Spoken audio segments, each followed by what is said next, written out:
à tous et bienvenue sur la Tribune de Coruscant pour cette nouvelle vidéo de review dans laquelle on va parler des deux épisodes, l'épisode 7 et 8 de la saison 2 de The Bad Batch. Et bien évidemment, je suis en compagnie de The Max Rebo Collection. Eh oui, parce que tu continues de m'infliger ça. Même en visio. Hein.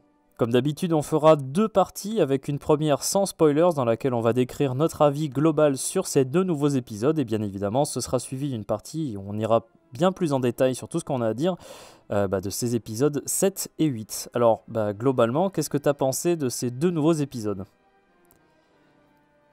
Disons que quand il y a des épisodes qui ont quelque chose à raconter, c'est déjà mieux. Après, j'ai dit, tiens, c'est bizarre, ça commence bien, normal, il n'y a pas The Bad Batch dedans. Donc, généralement, attends, c'est quand même triste qu'à chaque fois que je trouve un épisode intéressant, c'est parce qu'ils sont pas dedans. Bon, après, la deuxième partie passe parce que, voilà, il y a enfin ouais, il y a enfin quelque chose à raconter dans ces épisodes. Après, techniquement, c'est vraiment toujours joli, quoi. Au niveau de l'animation, les plans les plans de Coruscant, parce qu'une grande partie de l'intrigue s'y déroule, sont vraiment superbes. Euh, Après, ça reste assez manichéen et assez simpliste dans ce qui est développé. Mais j'allais dire, c'est dommage que des épisodes aussi intéressants potentiellement arrivent si tard. Et surtout grosso modo, ce qui va être développé dedans va l'être de façon assez rapide. Et c'est ça qui fait que le bas blesse selon moi. C'est qu'il y a des choses intéressantes, mais qui sont traitées trop rapidement pour que ça soit vraiment bon. Donc c'est du moyen plus par rapport à ce que à l'habitude d'offrir la série. Mais bon, ça reste quand même moyen, quoi. Moi pour le coup je les ai quand même pas mal appréciés ceux-là, mais après c'est toujours un peu dommage de se dire c'est pas que l'épisode est bien parce qu'ils sont pas là, mais il y a quand même une tendance qu'il faut quand même remarquer, quand ils sont pas là c'est quand même un peu mieux. Je me souviens par exemple de Ryloth où c'était un épisode où justement pendant toute la première partie ils étaient pas là en fait du tout, et on nous a un peu refait la même chose dans ce double épisode, le 7-8. Je trouve que c'est des épisodes qui sont quand même bien meilleurs que tout ce qu'on a eu jusqu'à maintenant. Intrinsèquement, ils sont bons, je trouve, sur ce que ça raconte, sur ce que ça présente. Il y a des événements très importants qui nous sont montrés dans ces épisodes-là. Ça prouve d'ailleurs que The Bad Batch, c'est une série intéressante pour le contexte que ça présente, plus que par l'équipe en fait qu'on suit. Tu te dis, en fait, oui, il y a des choses intéressantes à raconter, Mais pas eux. mais pas eux, ouais. Et donc, grosso modo, ouais, ils parcourent la série avec leurs péripéties, mais ils nous intéressent pas plus que ça, eux, en fait. Et surtout que, alors je sais pas ce que t'en penses, mais là je vais rester vague quand même dans une partie sans spoil, mais je trouve qu'il y a des réutilisations de personnages qu'on connaissait déjà dans cet épisode, qui sont quand même assez logiques et qui faisaient pas non plus le caméo affreux. C'était quand même relativement bien géré, tout en faisant du lien avec The Clone Wars, etc. Même avec Rogue One. Ouais, en effet. Ouais. Alors c'est un petit caméo, mais en effet ça fait plaisir. Je trouvais même que le choix de ce personnage-là en particulier, en plus te rajouter des enjeux parce que c'est un personnage dont on ne sait pas, on ne connaît pas le destin en fait de ce personnage-là. Donc tu vois par exemple, contrairement à, je sais pas moi je te prends par exemple comme ça, Mon Mothma, Bail Organa, on sait ce qui leur arrive. On sait quand ils meurent, on sait jusqu'où ils vivent, etc. Donc il ne peut rien leur arriver pendant ce temps-là. Ça reste un petit peu léger sur certains trucs, mais je trouve que c'est bien quand même d'avoir montré certaines choses assez importantes par rapport au contexte en fait. Le post-épisode 3 est quand même assez intéressant comme époque. C'est juste que c'est vraiment un aveu, comme on disait, que au final, le centre de la série... Ça servent à rien. Voilà, c'est ça. Et c'est dommage parce qu'en soi, en plus, là, dans l'épisode, ils sont bien, tu vois. Mais il faut une intrigue, il faut un truc qui donne un intérêt, justement, à regarder ces épisodes-là. Et malheureusement, quand tu vois ces deux épisodes, tu te dis, on a passé 6 épisodes, en gros. Alors, peut-être le 3, au final, qui était quand même peut-être plus intéressant que les autres. Mais quand tu prends le 1 et 2... le 4, 5, 6, il servait à rien, quoi. Enfin, je veux dire... En fait, il aurait fallu peut-être une série, si on voulait parler des clones, Ouais, sur Rex et Cody. ouais, ouais, ouais. Et Avec parce le que Bad Batch de temps eux, en temps, à la limite. voilà, non, mais parce que eux, entre guillemets, ils ont des arcs et des backgrounds intéressants. Ouais. Ils font des choses. Enfin bon, on en reparlera plus de. Enfin là, je pense que ça va nous entraîner dans la Hmm. partie avec spoil, mais c'est vrai que eux, à part vivoter d'épisode en épisode, il leur arrive pas grand-chose pour l'instant, hein. Malgré tout, c'est quand même des épisodes que j'ai trouvé globalement bons. Je dirais pas dire jusqu'à très bon ou excellent, tu vois. C'est pas jusque-là, ça mérite pas non plus ces avis-là. Mais je trouve quand même que, en comparaison des épisodes qu'on a eu jusqu'à maintenant dans cette saison 2, bah, y a pas photo, quoi. Ceux-là sont vraiment bien plus intéressants et ça prend vraiment la suite. Là, ça y est, on a des conséquences de ce qui s'est passé à la fin de la saison 1, par exemple.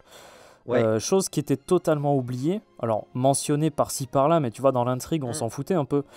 Là, ça prend vraiment la suite de ce qui s'est passé durant le final de saison 1, et bah ça y est quoi. Là, à la limite, ces deux épisodes-là, ça aurait pu faire un très bon double épisode d'ouverture de saison. Clairement, t'as vraiment l'impression là que la saison commence, Mm. ou du moins qu'ils ont vraiment quelque chose à raconter. Alors, et ce que je trouve dommage, c'est que ces deux épisodes, clairement, hein, on va pas tergiverser là-dessus. Moi aussi, je considère que c'est les meilleurs pour l'instant de cette saison 2. Ils auraient pu l'être encore davantage si les autres avaient servi à quelque chose. Ouais, bien sûr. Et à part un épisode sur Cody qui a... Enfin, et encore, dans l'intrigue de l'épisode là, Ouais. c'est pas hyper exploité. Donc vraiment, il y avait peut-être moyen de nous servir... ouais, de faire monter la sauce, quoi, et que ces épisodes aient davantage d'ampleur et davantage de répercussions. Mm. Là, si tu veux, alors, je les trouve vraiment sympas, mais vu le titre, vu ce qui aurait pu être développé, ça aurait pu être encore Mm. mieux, quoi. Encore meilleur, ouais. Mm. Vraiment avoir des épisodes vraiment intéressants. Ils sont intéressants par leur contexte, ils sont plaisants à regarder, mais punaise, il y aurait eu moyen de faire quelque chose de tellement mieux, quoi. Du coup, je pense que ça va être compliqué d'en dire plus par rapport à cette première partie sans spoilers. Donc là, à partir de maintenant, on peut commencer la partie avec spoil. On va parler des événements de ces deux épisodes. Et bien évidemment, à partir de maintenant, c'est pour ceux qui ont déjà vu les deux épisodes ou ceux qui n'ont pas grand-chose à faire d'être spoilés. Mm. Alors, on a un épisode entier sans le Bad Batch, déjà. On se Le meilleur des concentre, deux. le meilleur des deux. Alors, le 2 est quand même bien aussi, je trouve, hein. Le second est quand même, est quand même cool. Mais en effet, ils sont totalement absents du premier et on se concentre au final sur un personnage qu'on avait déjà vu dans The Clone Wars, qui est la sénatrice Ryo Chuchi, qui était la sénatrice de Pantora, qu'on avait vu dans la saison 1, d'ailleurs, pour la première fois. C'est avec l'histoire Mm. sur la Lune, là, avec les Tals. Et Ouais. bah, pour le coup, c'est ce que je disais en partie sans spoil, je trouve que le choix de ce personnage-là est quand même assez intelligent, puisqu'on peut faire une intrigue sur elle, Mm. sans avoir, tu vois, l'espèce de plot armor qu'on a de temps en temps sur certains personnages. Comme je te disais, Bail Organa, il ne peut pas mourir pendant The Bad Batch. Enfin, tu vois, il peut rien lui Mm. arriver. Elle aurait pu. Bah, elle aurait pu. Bon, Mm. là, le fait est que non.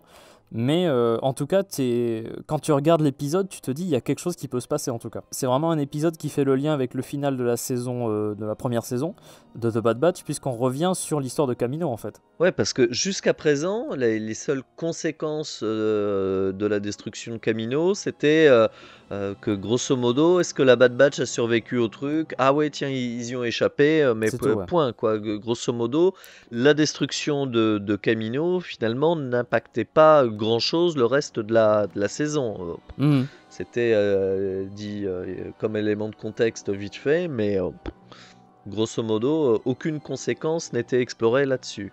Là, effectivement, ce qui est bien, c'est que l'Empire, comme sur Scarif, à chaque fois qu'il est détruit, C'est un incident naturel. c'est un incident naturel. Mais d'ailleurs, Un un incident truc. minier, un incident, euh, une tempête. Ouais. Alors, par contre, un truc qui est pas con et que je me suis dit pendant l'épisode, et alors, je sais plus si c'est dans le premier ou dans le deuxième, mais on a une réponse là-dessus.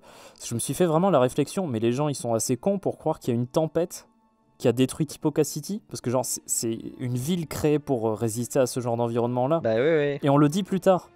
En plus, donc, il y a 2-3 trucs à certains moments où je me suis dit, tiens, ce serait bien s'ils utilisaient ça, et je me suis dit, mais si ça se trouve, ils vont pas le faire. Et au final, il y avait cette question-là de la destruction de Tipoca City, où je me suis dit, mais quand même, attends, une planète aquatique, évidemment que c'est fait pour, quoi, pour résister à des tempêtes, c'est pas la première qu'il y a sur Kamino. Et aussi, je me suis dit à un moment, mais attends, mais ils pourraient pas se servir, tu sais, de Burtoni, tu sais, la sénatrice de Kamino. Je crois que c'était pendant le premier où je m'étais fait cette réflexion.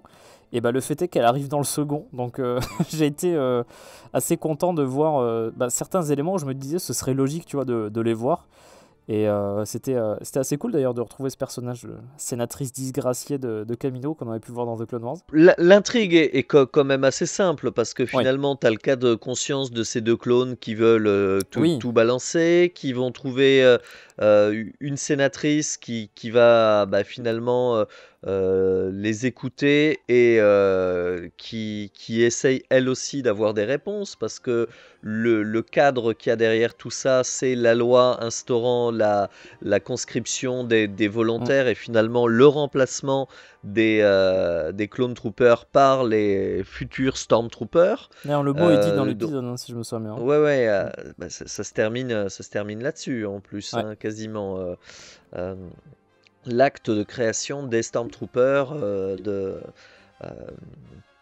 pour servir l'Empire. Mais donc, effectivement, ce qui aurait pu être beaucoup plus exploité, c'était ce fil rouge de qu'est-ce qui va devenir des clones et les questions que ça se pose, que ça soulève. Et donc là, grosso modo, on a l'impression qu'on veut les foutre au placard.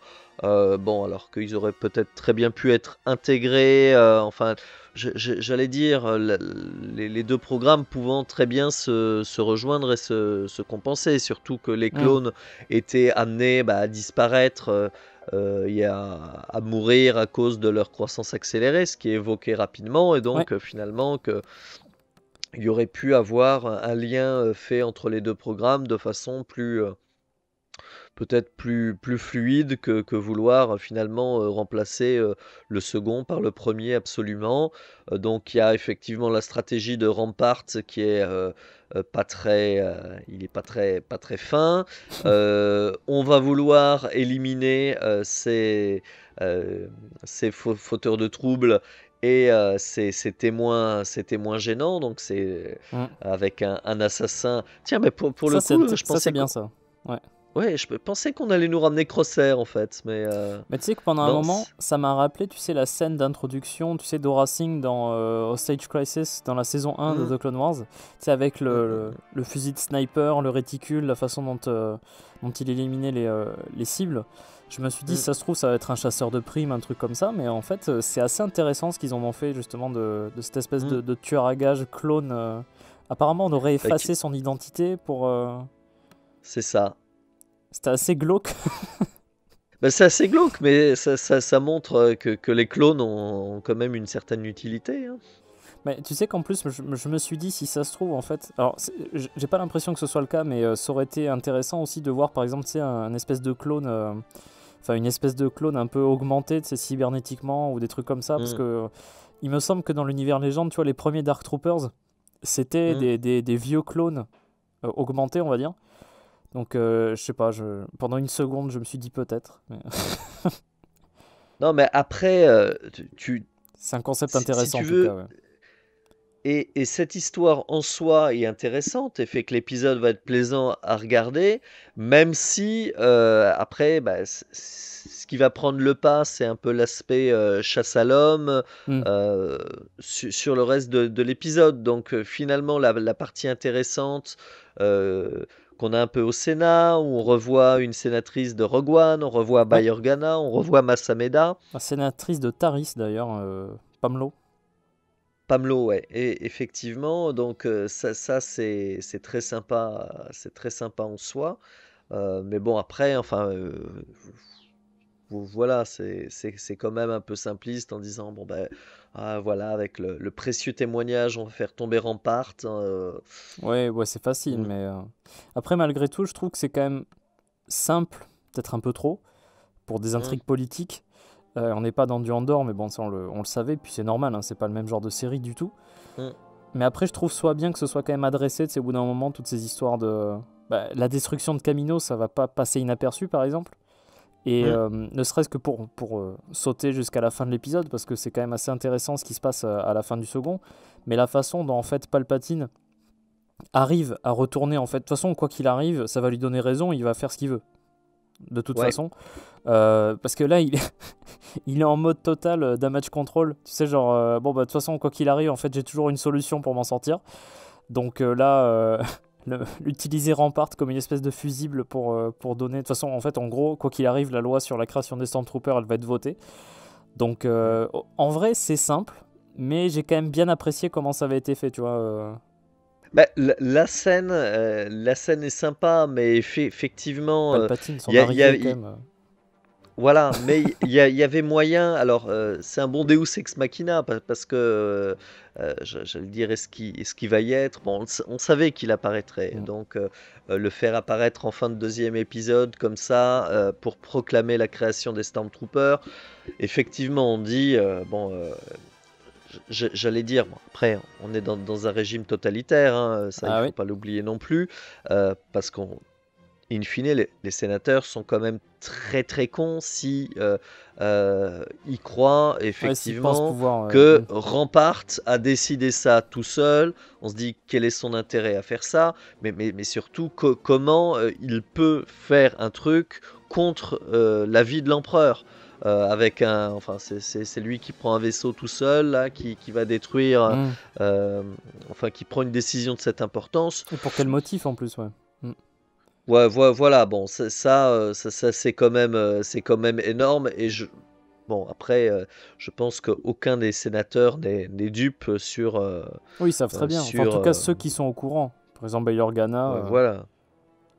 Voilà, ils savent très bien qu'on leur met profond et que, voilà. Ce qui est sympa aussi, c'est que tu vois des sénateurs. D'ailleurs, je crois que c'est la Guilde du commerce et le clan bancaire. Et C'est du coup, ça, du coup, des anciens séparatistes. C'est ça, ouais. Mais du coup, qui sont là à supporter Palpatine, en plus. Bah ouais. Donc tu vois une partie du Sénat qui a l'air d'aller quand même dans son sens. Il faut quand même rappeler la scène de proclamation du Nouvel Ordre dans l'épisode 3, qui est quand même acclamée, hein, à ce moment-là, Palpatine, par tout le Sénat.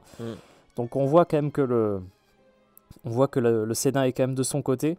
Enfin, c'est pas survolé non plus, mais je trouve que c'est quand même bien d'adresser ce genre de sujet-là. Et ça va, je trouve. C'est quand même globalement bien traité, je trouve. Bah oui, non, mais enfin, tu vois, ce qui me déçoit là-dedans, c'est que c'est des choses chouettes, mais Un peu rapide, bon, bah, alors. c'est surtout que on a pris 5 épisodes pour rien nous raconter, et Là, en que 2 là, épisodes, finalement, en deux épisodes, et encore, bon, bah, sachant que le premier plante des choses importantes et la conclusion de l'autre, du deuxième, le sera autant. Après, même, j'allais dire, on va en parler, mais moi, les scènes les plus faibles, c'est quand va apparaître la Bad Batch. avec Où là, l'infiltration du vaisseau, c'est ça? bah, ça, et même les facilités ou les aberrations scénaristiques. Parce que. alors. Ah bah, non, mais. Vas-y, non. Je sais pas, dans la première saison, j'avais l'impression que tout le monde voulait choper Omega. Ouais. Et là. Ah ben là, c'est Ah oui, je c'est vais me vrai. balader au Sénat, Elle est l'air face de à rien, Rampart, des en plus, hein. contracts, face à Rampart. Bah, enfin, je sais pas, à chaque fois qu'elle apparaît. Alors bon, tu sais à quel point j'aime ce personnage, mais dans la série des bonnes idées, c'est allez, bah tiens, je viens avec vous à Coruscant, et à chaque fois, cette gamine, personne lui dit rien, c'est elle qui décide de tout. Ouais. Et je dis, mais. Qu'est-ce qu'elle fout dans les à se balader dans le Sénat comme ça, enfin, je me dis dans la saison 1, elle avait pas toute une galaxie de chasseurs de primes Ouais. à Sa recherche, ouais. sa poursuite, quoi. Enfin, Mais alors surtout que là, je me suis elle va demandé, en se plus. balader, pépouze, enfin. Je me suis demandé en plus, tu sais, mais attends, mais Rampart, il va pas la reconnaître, un truc du style? Enfin, je me suis vraiment posé la question pendant cette scène-là, parce qu'en plus, t'as vu qu'elle lui fait la gueule à moitié. Genre. Mais oui, non, mais enfin, c'est qu'elle a changé de coupe de cheveux et que c'est pire que crack. C'est Clark Kent. T'enlèves les lunettes, tu changes de coiffure, on te reconnaît plus, c'est bon. Non, mais j'ai été surpris aussi d'Omega au Sénat, je t'avouerai que bon, je vais pas pas tout à fait compris l'utilité, en tout cas, de sa présence, parce qu'en plus, même là-bas, elle sert à rien en soi. Enfin, Non, mais là, dans ce double épisode, elle peut-être sert à avec rien, Burtony, quand enfin. même. La scène avec la sénatrice, vite fait, mais bon. Ah bah oui, non, non, mais bah, en plus, enfin, je sais pas, voilà, d'emblée, elles savent qu'elles peuvent faire hyper confiance à Burtony en lui disant, mais je suis un clone, d'ailleurs, je suis celui qu'on recherche, le clone mystère et tout. Non, non, ouais, voilà, moi j'ai beaucoup de mal avec le perso, et c'est pas encore cet épisode Ça n'a pas qui va amélioré, me quoi. réconcilier avec elle. Et après, non, bon, au niveau quand je dis la facilité, c'est que bon, ils vont quand même assez facilement rentrer sur le vaisseau, Hmm. récupérer enfin, voilà, bon. Ouais, Et non, par chance, sans tout accroc. avait été enregistré, ouais. Bah ouais, non, on a fait un backup ou je sais pas quoi. Enfin bref, il y a une justification au fait que les informations Ouais. sont disponibles, mais c'est vrai que c'est un peu. Et en vrai, en plus, sur cette partie-là, il n'y a pas grand-chose à raconter en soi, parce que c'est une infiltration de ce qu'il y a des plus classiques, on va dire. Donc, Ah bah, clairement, oui. mm. C'est pour ça le deuxième épisode euh, Il est bien géré en termes vaut. d'action et de. il- Voilà, mais c'est pas. Voilà, il est sympa, les scènes s'enchaînent bien, il fait revenir des persos sympas. Mm. euh, la fin va être assez chouette parce que revoir dans le Sénat la diffusion De l'hologramme, là, de la destruction, ouais. ouais, voilà, Mm. de la destruction de Typo Cassity, enfin tout ça, l'arrivée de l'empereur qui est bien géré, le coup de théâtre, son extraordinaire mauvaise foi. Je découvre ça. Ah là là. Et Ian McDiarmid, hein, qui revient pour donner sa voix à Palpatine, en tout cas, qui est toujours aussi incroyable. Alors, je Ah sais ouais, pas non. comment ça donnait en VF, je sais pas si tu l'as vu en. Il paraît que la VF est pas terrible. Ouais, non, non, non. La VF, pour le coup, c'est pas la VF habituelle, donc Hmm. il n'a pas le charisme, donc à voir en VO. Bah si, non, effectivement, quelque chose d'important dont on n'a pas parlé, c'est que quand le clone, justement, décide de tout balancer, il doit tout balancer à la sénatrice, mais Ouais, surtout à son contact, et le contact mystère, c'est Rex. ouais. Grand retour de Rex dans la saison 2. C'est lui d'ailleurs qui fait le lien avec le Bad Batch, hein, pour l'épisode 2, Mm. vu qu'ils vont avoir Bah oui. besoin d'eux pour l'infiltration du Venator pour récupérer les informations qui vont incriminer peut-être Rampart. Après, c'est toujours sympa de revoir Rex. Je sais pas ce que t'en as pensé, mais Bah, si, ce que j'en ai pensé, c'est qu'effectivement, une série sur Rex, vu ça que aurait lui été fait bien. des choses intéressantes, parce que je sais même pas si les scénaristes lancent, tu vois, enfin un petit pic ou qui reconnaissent à demi-mot que bah, c'est pas spécialement intéressant ce qu'ils nous racontent. Alors je sais plus lequel fait une petite réflexion du style, ouais, bah pour une fois que Sid nous C'est file pas Walker, de je trucs crois. à faire. Ouais, enfin voilà, ouais, parce que à part faire les courses de Sid pour l'instant, Ils ont rien fait euh, de. Ouais. Aveu de l'intérêt supérieur de Rex dans l'histoire, Echo qui décide de quitter le Bad Batch en fait. bah oui, mais Alors ça par contre, j'ai été surpris de ça. Franchement, je m'attendais pas. Non mais c'est bien parce que c'est un personnage qui n'a pas de développement. ah bah oui, oui, Donc là, je me dis, il y a moyen. Alors, ce qui est con, c'est quand même, on va faire le développement d'un personnage en le faisant quitter la série. c'est ça, Mais, hors champ, bah non, mais enfin. parce qu'on Mais je me dis, on lui a rien donné à faire dans la série, donc peut-être qu'on va avoir des épisodes spin-off avec Cody, Rex, Echo qui bah, vont ça, j'aimerais bien voir effectivement, ça. Ouais. ouais, voilà. Je pense qu'on aurait tous préféré voir ça en fait. Bah, c'est surtout que tu te dis une série effectivement sur ce contexte, sur comment l'Empire étant au premier jour de l'après-guerre des clones, son empire, son emprise sur la galaxie, comment les Storms vont remplacer les clones et tout ça, Hmm. ça c'est vachement intéressant. C'était distillé tout au long de la saison 1. C'est distillé de la même manière sur la saison 2, quoique dans la saison 1, je trouve qu'il y avait plus de contexte. Ouais. Là, ça arrive pour 2 épisodes, mais finalement, Bon, allez, 2,5 avec le troisième. ouais, 2,5 avec le troisième. Mais On a eu peu de nouveautés, donc peut-être que la saison 2 va enfin démarrer. Ce que j'espère, c'est que le soufflet va pas retomber. Bah, le pire truc qui pourrait arriver à cette série, là, c'est de repartir sur une vague de filler jusqu'à la fin, en fait. Est-ce que on nous tease encore les pouvoirs Jedi de... Avec la méditation, là. Ouais. Donc, là, Goji, il m'a appris à méditer. Ah bon. Oui, j'aime bien ça. Ça te sert à rien, mais... Que c'est subtil! Moi, c'est vrai que je crains un peu, comme tu disais, une espèce de soufflet qui va retomber pour la fin de saison 2 jusqu'au double épisode final, parce que la semaine prochaine, en tout cas, ça reviendra à un rythme d'un épisode par semaine, jusqu'à la toute fin de la série. Alors, attends, j'avoue un truc, en fait, je sais plus où on en est. Là, c'était le 6 et le 7 7 et 8. 5 et le 6. 7 et 8. On est à la moitié, là. Ouf. En fait, 7 et 8, donc on a eu 6 épisodes mauvais. Allez, 5. Non, 5. Ouais. Allez, quand même. Ouais, non, il y a eu un accident. Surtout qu'en plus, là, on est vraiment à la moitié de la série. On a fait 8 épisodes, au total sur 16 pour cette saison 2, encore une fois. J'ai vraiment peur qu'en tout cas, on retombe dans une seconde moitié de saison 2 qui, allez, à 2 tiers ne servent à rien, quoi. Là, tu te dis, c'est bon, le stagiaire de 3e a repris le chemin de l'école. Les vrais scénaristes sont revenus. Pourvu qu'ils restent, quoi. Ce serait bien. Non, mais il y avait des choses cool, il y avait des choses intéressantes, la proclamation des Stormtroopers. Ça restera un moment intéressant, ça, ouais, et assez classe. Ça reste un moment intéressant, mais enfin, des moments intéressants dans une série, ça justifie pas tout, quand même. Disons que c'est pas parce qu'il y a 2 épisodes comme ça au milieu que ça rend d'un seul coup la saison 2 bien, quoi. Voilà, mais là, si ça lance vraiment la saison 2 et que, allez, ça redécolle, on pardonnera un début de saison 2 vraiment peu palpitant. C'est pas faux. Mais là, il faut que ça palpite.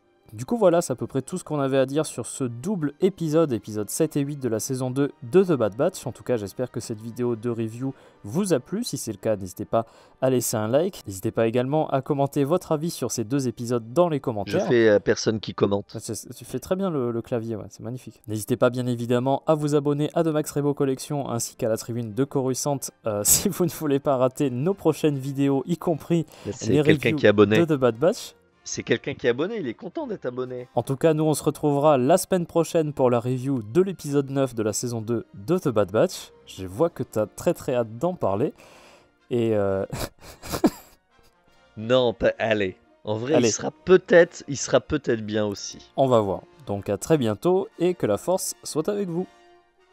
Salut à toutes et tous.